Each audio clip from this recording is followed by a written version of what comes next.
প্রচারে রাজবাড়ী জেলা বিএনপি ছাত্রদল নতুন ভিডিও পেতে লাইক সাবস্ক্রাইব করে সাথে থাকুন বন্ধুরা। ভারতের অংশে থাকা কাশ্মীরকে তার মধ্যে নেওয়া আরও অনেকগুলো মীমাংসা পাকিস্তানের জন্য সহজ হয়। তো এটা হলো একটা কারণ কথা।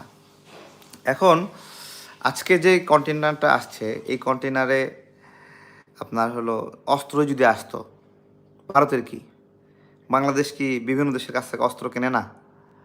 কেনে না অস্ত্র? আমেরিকার কাছ থেকে অস্ত্র কেনে, চায়না থেকে অস্ত্র কেনে, তো পাকিস্তান থেকে কিনলে সমস্যা কি? ঠিক আছে, আমি তো মনে করি যে আপনার হলো আমি যতটুকু জানি সবচেয়ে সস্তা AK-47 রাইফেল, বিভিন্ন ধরনের অস্ত্র টস্ত্র এগুলো যা আছে আমরা ভিডিওতে দেখি যে তারা ছোট ছোট একটা মানে আমাদের যেরকম কামারশালা আছে না, কামারশালাতে আমরা দা বানাই, খুন্তি বানাই, এগুলো বানাই। তো পাকিস্তানের কামারশালাই ঘরে ঘরে ওইরকমভাবে পিস্তল বানাচ্ছে, বন্দুক বানাচ্ছে, এগুলো বানাচ্ছে। সো এটা অবশ্যই এখানে চিফ। তো বাংলাদেশে এটা যদি কিনতেই হয় তাহলে সস্তায় ওখান থেকে কিনবে না কেন? তো ওখান থেকে নিয়ে আসলে সমস্যা কোথায় এটা?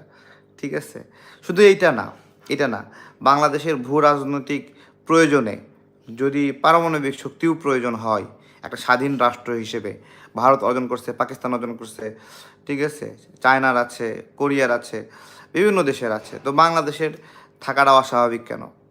তাই না? অস্বাভাবিক কেন? এই জায়গা থেকেও পাকিস্তান বাংলাদেশকে সবচেয়ে বেশি হেল্প করতে পারে এবং হেল্প করবেও এই বন্ধুত্ব তৈরি করলে। তো এগুলো আসলে পাকিস্তান একসময় ছিল বাংলাদেশের সার্বভৌমত্বের জন্য হুমকি। এখন যদি আপনি কূটনৈতিকভাবে বিবেচনা করেন, পাকিস্তান বাংলাদেশের সার্বভৌমত্বের জন্য বন্ধু হতে পারে। হ্যাঁ, ভুটান, নেপাল, চীন বাংলাদেশের সার্বভৌমত্বের বন্ধু। যে তাদের চাপ সৃষ্টিকারী আপনার হলো মুহূর্ত, তাদের চাপ সৃষ্টিকারী বিভিন্ন পক্ষ, এগুলোর কারণে কিন্তু খুব ভালো সম্ভাবনা দেখা যাচ্ছে। তো এটা হলো একটা ভালো খবর। এর মধ্যে দিয়ে আমরা অনেকগুলো রাজনৈতিক বিষয় আমাদের পরিলক্ষিত হলো। আপনারা যেগুলো দেখছেন বড় বড় রাজনৈতিক দলগুলো, যেই সময়টাতে আমরা রাজনৈতিকভাবে শক্তি সামর্থ্য অর্জনের কথা, সেই সময় থেকে তাদের অনেক নতজানু আচরণ আমরা দেখছি, যেটা খুব কষ্ট হচ্ছে আমাদের। তো যাই হোক, আমাদের লড়াইটা চলবে। আমাদের লড়াইটা কিভাবে চলবে? ভারতের আগ্রাসনের বিরুদ্ধে লড়াই চলবে এবং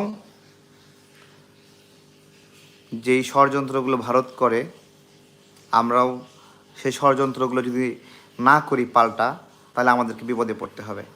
যেমন আপনি যদি ভারতকে বিরক্ত করা বন্ধ করে দেন, তাহলে ভারত আপনাকে নিয়ে বিরক্ত করা শুরু করবে। তার উজ্জ্বল দৃষ্টান্ত ভারতের অনেক সাংবাদিক বলতেছে চট্টগ্রাম তাদের দরকার। ঠিক আছে, চট্টগ্রাম আমাদের দরকার, আমরা দিয়ে দিলাম। ঠিক আছে, চট্টগ্রাম আমাদের দরকার, এরকম স্বপ্ন দেখতেছে আমাদের দেশের হিন্দু, তাদেরকে নিয়ে তারা স্বপ্ন দেখছে। এখানে আমাদের যে করণীয় কিছুই নাই, অবশ্যই করণীয় আছে। ভারত যদি নিজেকে আপনার হলো হিন্দু ভিত্তিক দেশ ঘোষণা করে এবং বাংলাদেশে হিন্দুদেরকে দিয়ে উস্কানি দেওয়ার চেষ্টা করে, এখানে তো ধর্মীয় সহিংসতা বলে কিছু নাই, এটা একটা ষড়যন্ত্র বোঝাই যাচ্ছে। চট্টগ্রাম অঞ্চল নিয়ে ষড়যন্ত্র, আমাদের উত্তরবঙ্গ নিয়ে ষড়যন্ত্র, এটা তো স্পষ্ট। তো সেই জায়গা থেকে